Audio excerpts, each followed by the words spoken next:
Seguimos avanzando en algo que hemos denominado encuentros NN. Encuentros NN.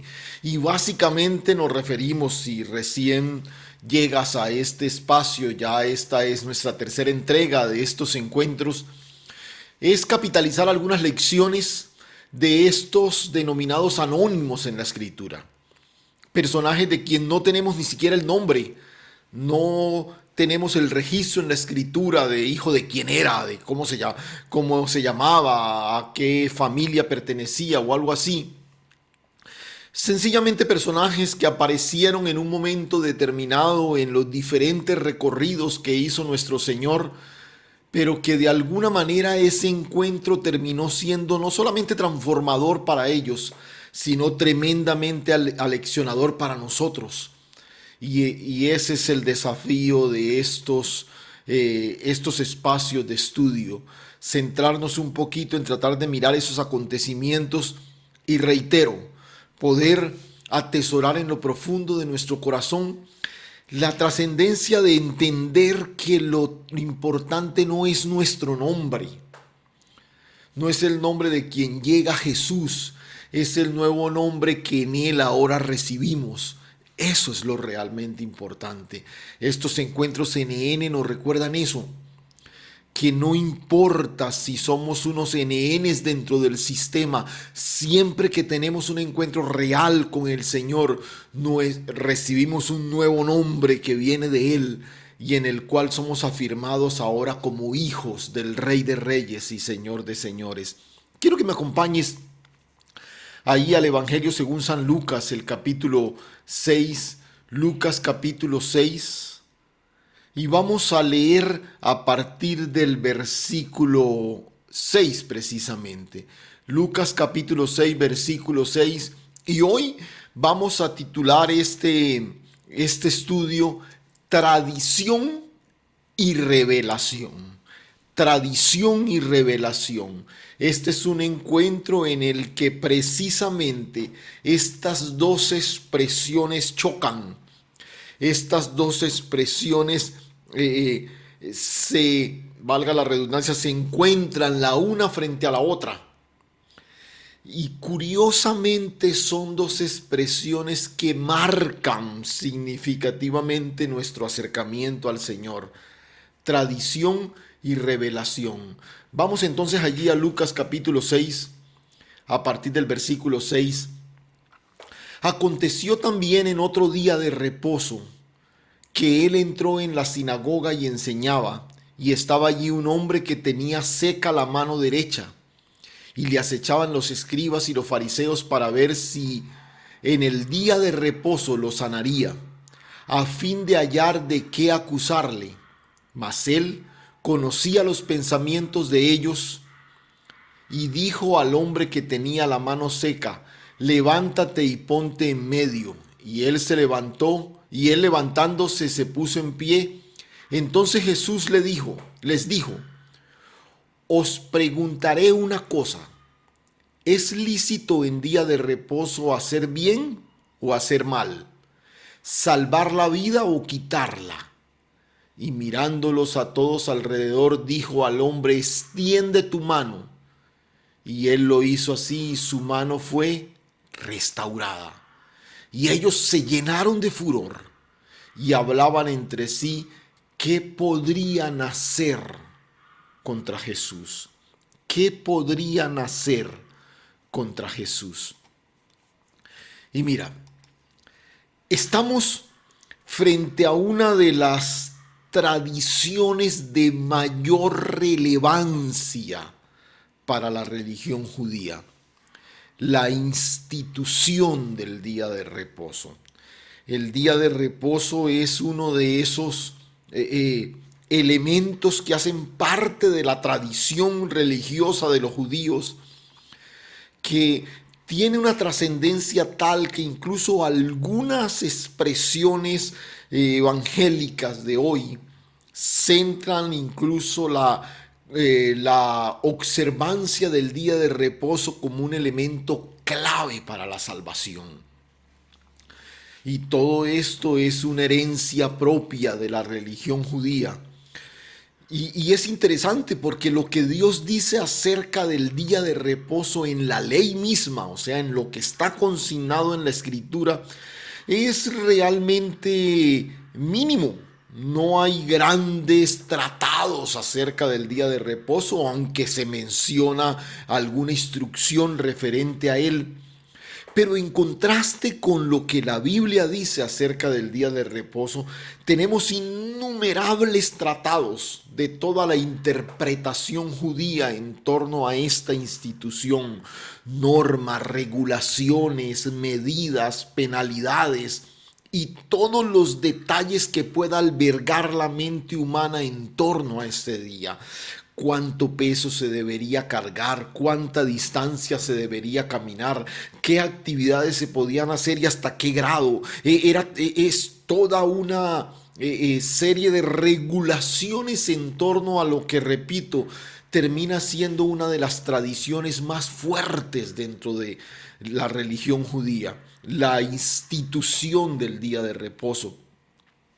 Y el Señor chocó mucho con sus contradictores religiosos precisamente por muchas cosas, pero entre ellas una de las que más generó fricción entre Jesús y sus contradictores precisamente fue el día de reposo. Incluso este texto que acabamos de leer está precedido por un texto donde él es cuestionado precisamente por eso. Entonces, en esto vamos a tratar de ver hoy el encuentro entre la tradición y la revelación. Vamos a mirar algunas afirmaciones que quiero que exploremos poco a poco en torno a esta historia que tiene como protagonista un hombre del que no sabemos siquiera su nombre. Otro NN más de esos tantos que aparecen ahí en los relatos del Evangelio. Entonces, el primer detalle sobre el cual quiero llamar tu atención al acercarnos al texto es que las tradiciones siempre serán un obstáculo para acceder a la revelación. Repito, las tradiciones siempre serán un obstáculo para acceder a la revelación. Y ojo, no porque toda tradición sea mala, no, no, no, no, no, no, no.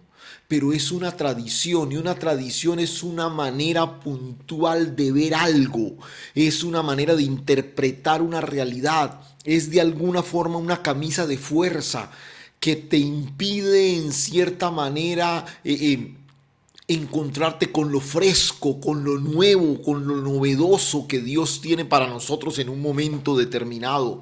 Algo particularmente nuevo que Él quiere hablar a nosotros. Pero hay tradiciones que, reitero, no porque sean malas, no porque sean pecaminosas ni nada de eso, sino porque son tradiciones y son parte de esa camisa que no nos permite movernos más allá. Y y tenemos un serio problema cuando la ley, o mejor, la interpretación de la ley dice más de lo que Dios ha dicho.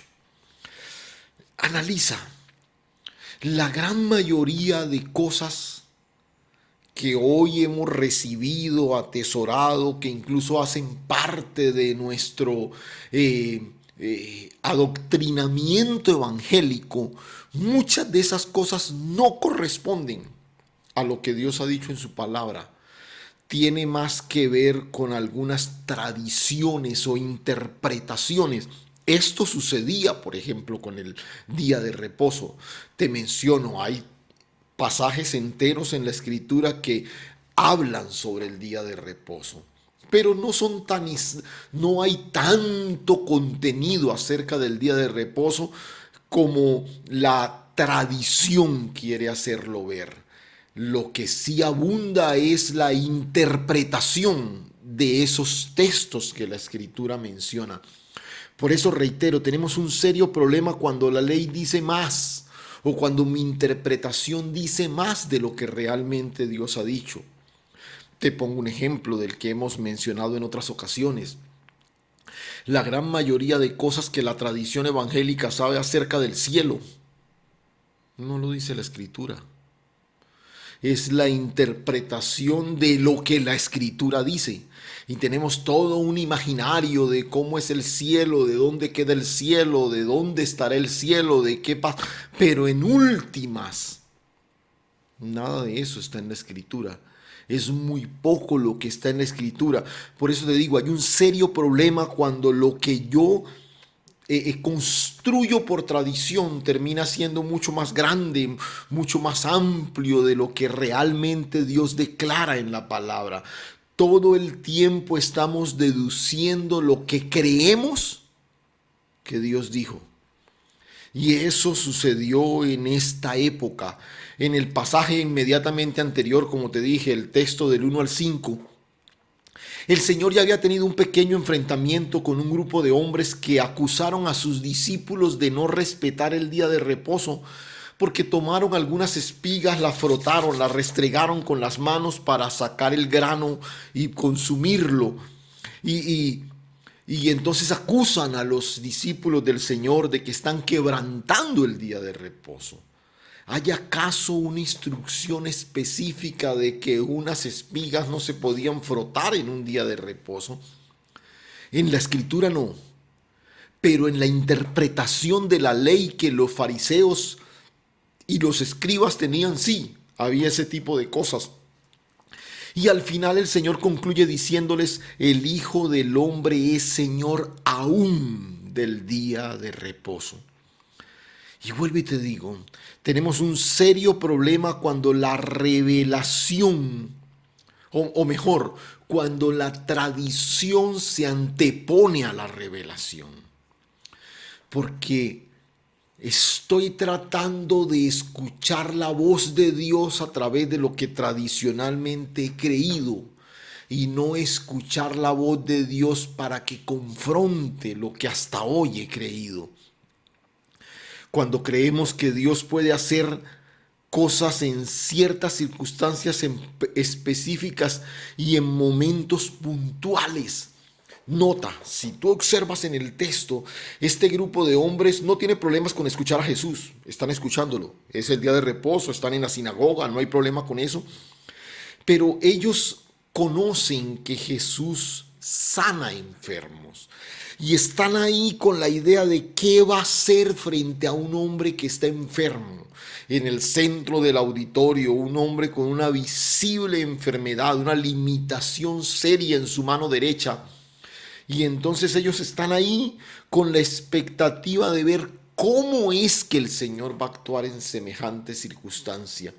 Y este es el problema que tenemos frente a la tradición, que muchas veces estamos esperando que Dios actúe de cierta forma, que se mueva dentro de ciertos esquemas que nosotros manejamos, pero no se nos puede olvidar que el Señor no está sujeto a esquema alguno, que Él no está sujeto a aquellas tradiciones que nosotros muchas veces hemos abrazado, que Él se mueve por encima de de todo orden establecido y que yo necesito estar abierto para encontrarme con la revelación de Dios, aunque esto atente contra alguna de mis tradiciones. Entonces, este es el primer aspecto que quiero puntualizar y que uno observa en este encuentro allí en la sinagoga aquel día. Las tradiciones siempre serán un obstáculo para acceder a la revelación. Siempre serán un obstáculo para acceder a la revelación. Pero un segundo aspecto que quiero que analicemos es que un segundo desafío, yo debo vivir esperando lo que Él va a hacer y no lo que yo quiero que Él haga. Otra vez, debo vivir esperando lo que Él va a hacer y no lo que yo quiero que Él haga. Aquí hay un grupo de personas con la expectativa de cómo va a actuar el Señor, qué va a hacer el Señor, cómo va a responder en un día de reposo a una situación de necesidad evidente en medio de un hombre. Y este es el conflicto que de alguna forma el texto nos plantea. es esa tendencia que nosotros tenemos de acercarnos a Dios para ver lo que yo anhelo. Y de alguna forma, querámoslo reconocer o no, esto responde a alguna tendencia tradicional, reconocida o no, que hay en nosotros, ¿no? Este es el conflicto, repito, que el texto nos plantea. Hay una circunstancia en particular y entonces la pregunta parece ser: ¿qué va a hacer Dios? ¿Qué va a hacer el Señor? Ahí están los religiosos, los fariseos, los escribas, los asistentes habituales a la sinagoga. Hay un enfermo en medio de ellos. El Señor está enseñando la palabra. ¿Qué va a hacer? ¿Qué va a hacer? Y todos están centrados en la expectativa de lo que están esperando que el Señor haga. Y quizás este cuestionamiento sería válido si estuviéramos listos a celebrar cualquier cosa que haga. Porque allí está la dificultad. Repito, nosotros vivimos esperando lo que Él va a hacer. O mejor, lo que nosotros queremos que Él haga. Lo que nosotros queremos que Él haga. Y bueno, tenemos una circunstancia en particular y la pregunta podría ser: Señor, ¿qué vas a hacer? Y está bien, vuelvo y repito, esa pregunta resulta válida siempre y cuando yo esté listo a recibir lo que Él haga, aunque no sea lo que yo espero, aunque no sea lo que yo espero. Y que nos reunamos un día de reposo es perfecto, que escuchemos al Señor enseñar está bien, pero un hombre limitado por una enfermedad no puede alterar la agenda de aquello que creemos. Ellos están ahí, vuelvo y repito, en la sinagoga, perfecto, el día de reposo, espectacular, escuchando enseñar a Jesús, pero hay un enfermo. Pero ni se le ocurra ir a sanarlo un día como hoy. Que ni se le ocurra ir a sanarlo un día como hoy. Ellos ya habían seguido el ministerio sanador de Jesús. Entonces tenían la expectativa de que Él podía sanarlo. Ellos estaban convencidos que el Señor podía sanar a aquel hombre. Pero la pregunta de ellos es: ¿será que este rabino predicador es capaz de profanar el santo día de reposo sanando a una persona enferma? Habiendo 6 días más durante la semana, ¿se atreverá este hombre a ejercer su don sanador precisamente el día en que no lo puede hacer? ¿Hay algo acaso que Dios no pueda hacer? ¿Hay acaso algún día en que esté limitado el obrar de Dios? Y yo quiero hacer una aclaración. En ninguna parte de la Escritura se menciona que una acción de esta naturaleza no se podría hacer en el día de reposo. Todas esas prohibiciones habían sido añadidas en los tratados de interpretación que todos estos religiosos habían ido compilando por años en su afán de regular cada una de las acciones en respuesta a la ley. Dios podía hacerlo. Pero vuelvo y te digo, ellos no tenían problemas con la enseñanza de Jesús. No tenían problemas con verlo en la sinagoga, no tenían problemas con verlo ejerciendo su ministerio cualquier otro día de la semana, pero el día de reposo no debía sanar una persona. Escúchame, por favor. Yo debo vivir esperando lo que Él va a hacer. No importa cuándo lo haga, no importa dónde lo haga, no importa cómo lo haga. De lo que yo debo desprenderme es de lo que yo quiero que Él haga. Yo no puedo seguir esperando que Él haga lo que yo quiero. Yo necesito descansar completamente y abrazar lo que Él quiere hacer cuando lo quiera hacer. Porque el Dios es Él. Él es soberano. Y, y este es la gran dificultad de ese día en medio de ese auditorio. Pero es muy interesante lo que surge a continuación. Y lo vamos a mencionar de esta manera. Él no vino a establecer normas y tradiciones o a validar normas y tradiciones. Él vino a rescatar, a salvar, a restaurar lo que se había perdido. Él no está comprometido con las tradiciones, Él está comprometido con el cumplimiento del propósito de su Padre. Y es interesante, mira, el Señor está en medio de la típica trampa del sistema religioso.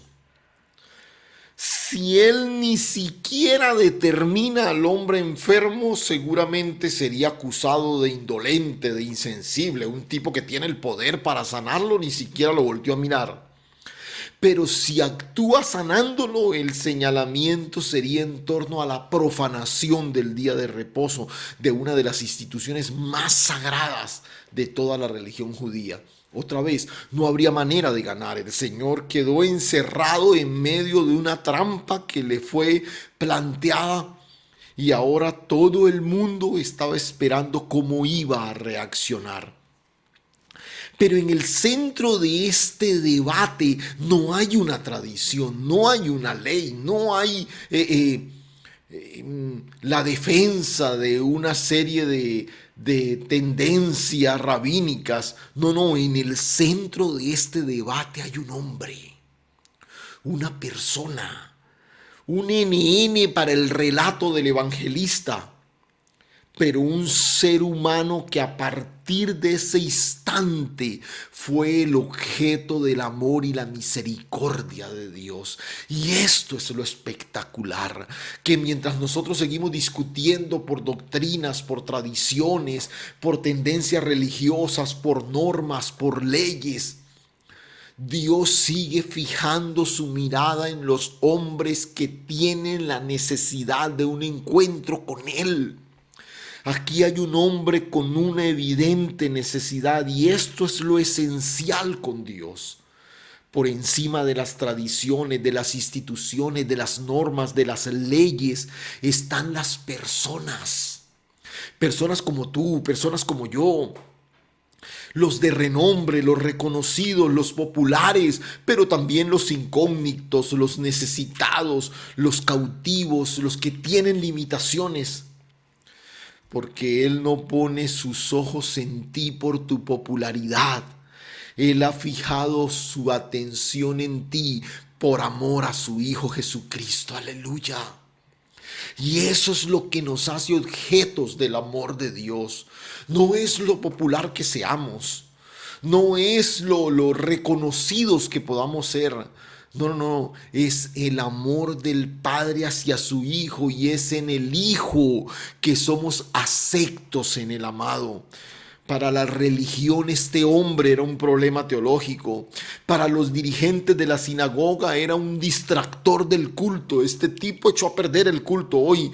Para los intérpretes de la ley este hombre era un verdadero tropiezo. Pero para el Señor Jesús, este hombre era el objeto del amor del Padre. El objeto del amor del Padre, porque repito, el Señor no está comprometido con doctrinas, con religiones. Quizás nosotros, por razón de la denominación, de la tendencia religiosa, de la corriente teológica en la que fuimos formados, nos identificamos con este, con aquel, pero el Señor no, escúchame, Él vino a buscar y a salvar lo que se había perdido, aleluya. Y esa es la esperanza que alguien como tú y como yo tenemos. Que precisamente Él vino a extender su gracia y su misericordia sobre cada uno de nosotros. Gloria al Señor. Esa es la razón de su presencia en medio de nosotros. No, repito, no, él no está en defensa de ningún tipo de tradición o tendencia religiosa. Pero hay algo más en esta historia que quisiera resaltar. Él está dispuesto a hacer lo que sea para transformar tu situación, aunque tenga que quebrantar una tradición. Escucha otra vez esta afirmación, por favor. Él está dispuesto a hacer lo que sea para transformar tu situación, aunque tenga que quebrantar, alterar, desmoronar una tradición. Qué hermoso. El día de reposo era secundario para el Señor. Las consideraciones legales carecieron de importancia en ese momento. Las estructuras religiosas no le importaron. La agenda del culto no cautivó su atención. Pero la vida de un hombre con una evidente necesidad lo llevó a enfrentarse a todo el sistema. El amor de Dios se centró en su limitación, en sus años de frustración, en su incapacidad para responder a las demandas diarias que con naturalidad cualquier persona puede hacer por razón de la fortaleza de sus extremidades. La posibilidad de transformar la vida de este hombre para siempre y que pudiera reconocer al Hijo de Dios fue todo lo que motivó al Señor en ese momento. Que los religiosos se le vendrían encima, que el señalamiento de los legisladores caería sobre él, que la antipatía del sistema lo pondría en el centro de atención. Nada de eso le importó. En ese momento le importó la necesidad de ese hombre.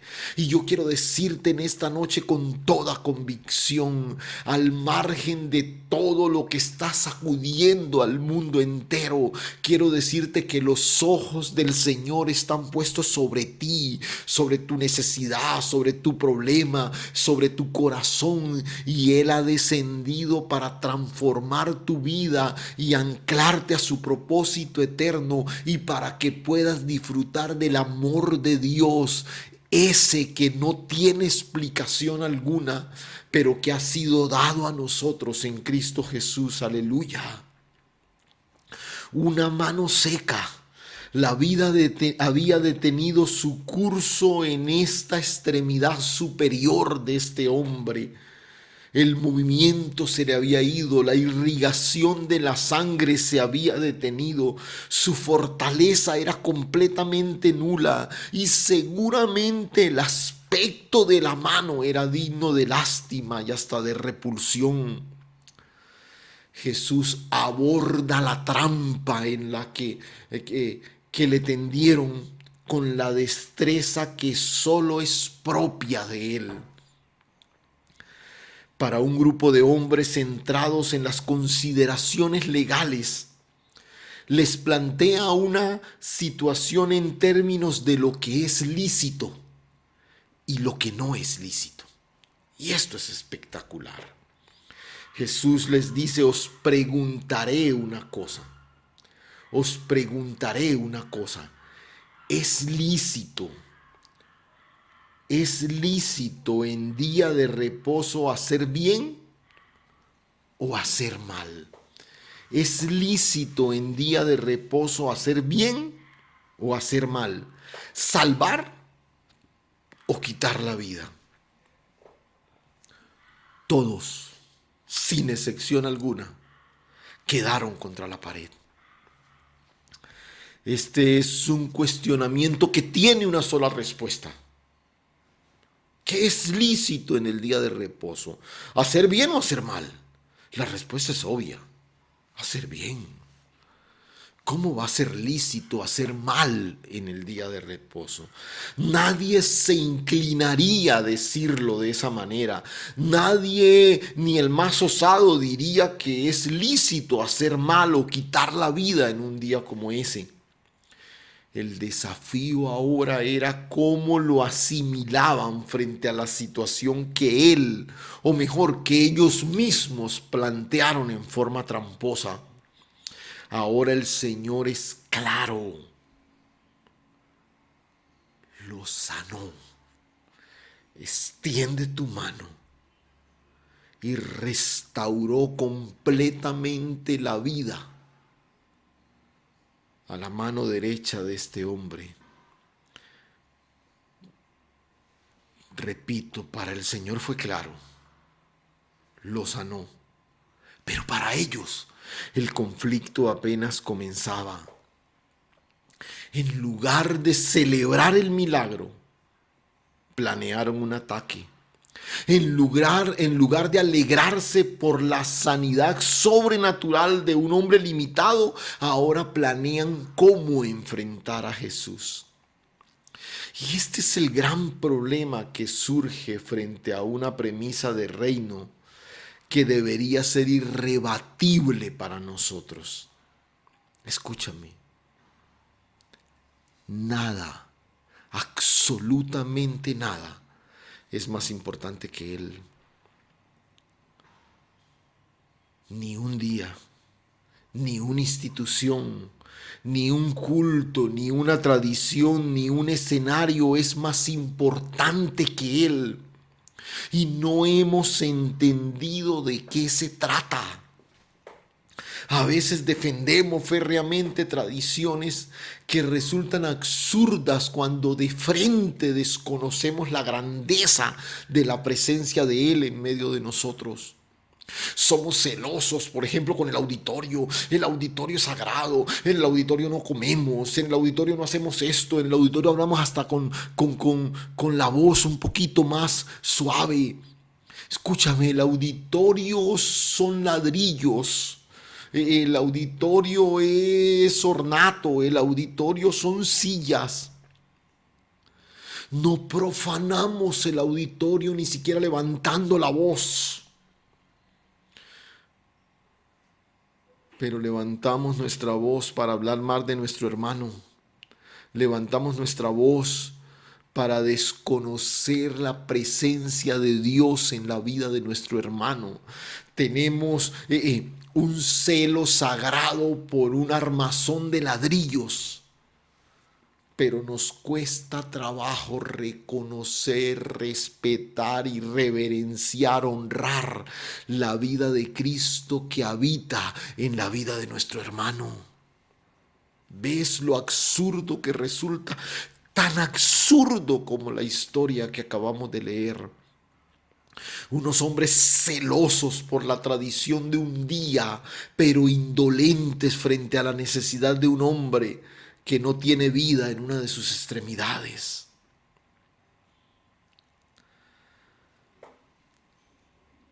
Escúchame, y con esto quiero concluir. No hay nada más importante que Él. Esto fue lo que a los escribas y fariseos les costó trabajo asimilar. Defendieron sus tradiciones, defendieron sus creencias, defendieron a capa y espada cada una de las consideraciones legales, pero no apreciaron que en ese personaje que estaba frente a ellos toda la ley alcanzó su cumplimiento porque todo fue hecho en Él, por Él y para Él. Particularmente con relación a el día de reposo, quizás lo más importante que se dice en torno a Él, lo declara el mismo Señor ahí al final del acto creador en Génesis 2, a la altura del capítulo 2 de Génesis.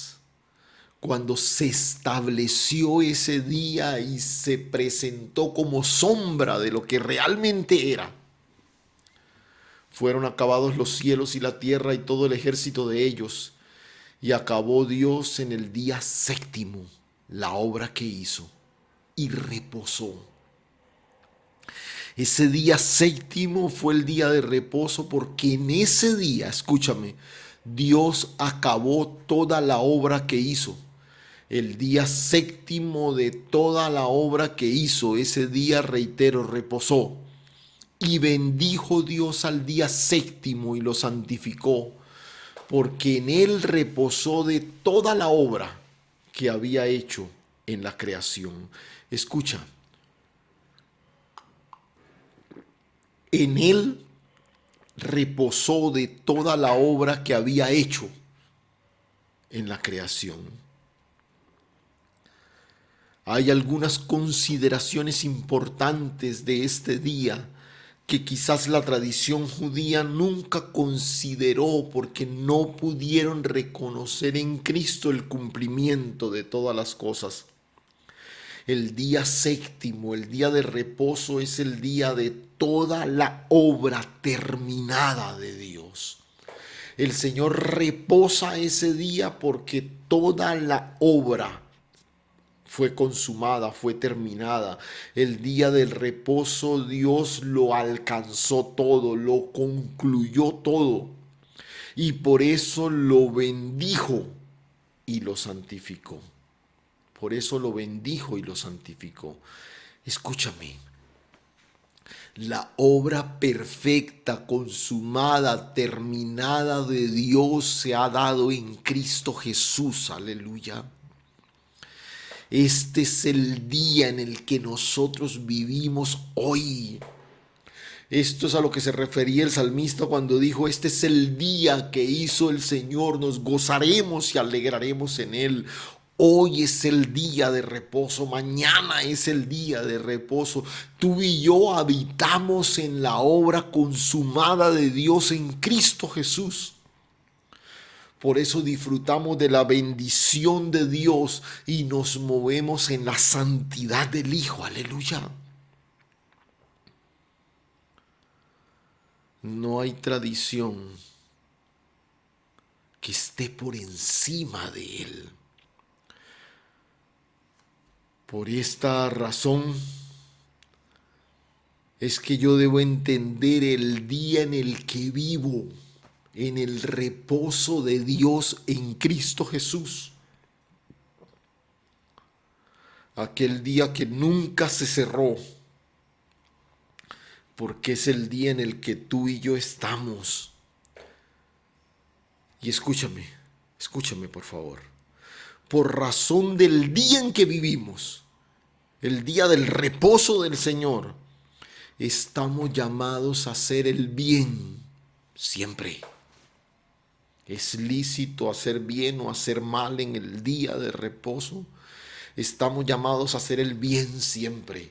Y el bien más allá de una acción que alguno pueda aplaudir, el bien es la manifestación de todo lo bueno, todo lo amable, todo lo perfecto, todo lo que viene de Él. Estamos llamados a manifestar la vida en el día en el que estamos, en el día de reposo, la vida de Cristo, que es la que nos ha sido dada. Escúchame, por razón del día en que vivimos, nada, por sagrado que parezca, puede ser más importante que Él. Nada, absolutamente nada puede ser más importante que Él, por trascendente que parezca. Las enseñanzas no apuntan a que la gente se someta a la ley de Dios, sino que la gente lo pueda reconocer a Él en la ley. De eso se trata. No vivimos convenciendo a la gente de la doctrina perfecta. Vivimos manifestándole a la gente la vida correcta, la vida de Cristo. No importa si tu nombre no es popular o reconocido, nunca olvides que tu vida siempre es el objeto del amor de Dios. Cierra tus ojos un momento. Padre, gracias, Señor. Gracias. Quizás es válido en un momento como este, después de una reflexión de esta naturaleza, primero suplicar tu perdón, Señor, por todas aquellas veces que hemos privilegiado nuestras tradiciones, tendencias doctrinales por encima de la vida misma de Cristo y la necesidad de quienes están a nuestro alrededor, Señor. Perdónanos, Señor, cuando hacemos más importante un auditorio que la vida de una persona. Perdónanos, Señor, cuando consideramos más sagrado un símbolo denominacional que la vida que habita cualquier ser humano que nos visita, Señor. Perdónanos cuando celosamente defendemos nuestras tradiciones y somos indolentes frente a la necesidad de los que están a nuestro alrededor, Señor. Ayúdanos, oh Dios. Ayúdanos, oh Dios, a ser la expresión de la gracia tuya y a vivir con la expectativa permanente frente a la revelación y estar abiertos a ella, aunque llegue para desmoronar nuestra tradición, Señor. Gracias. Gracias porque nos miras a nosotros, Señor, por encima de las consideraciones legales, cúlticas, religiosas. Tu mirada se ha centrado en nuestra necesidad, Señor, y has extendido tu gracia y tu misericordia para insertarnos a tu propósito eterno, Señor. Gracias, gracias, Señor. Gracias, mi Padre Celestial. Hoy oro, Señor, para que todos aquellos que están experimentando la sequedad en cualquier área de su vida, Señor, o quizás en cualquier órgano de su cuerpo, la mano poderosa de Dios y la gracia soberana del Dios de la gloria se extienda en este momento para permitirnos disfrutar del favor de Dios. Gracias, Señor. A ti toda la gloria, toda la honra en Cristo Jesús. Amén.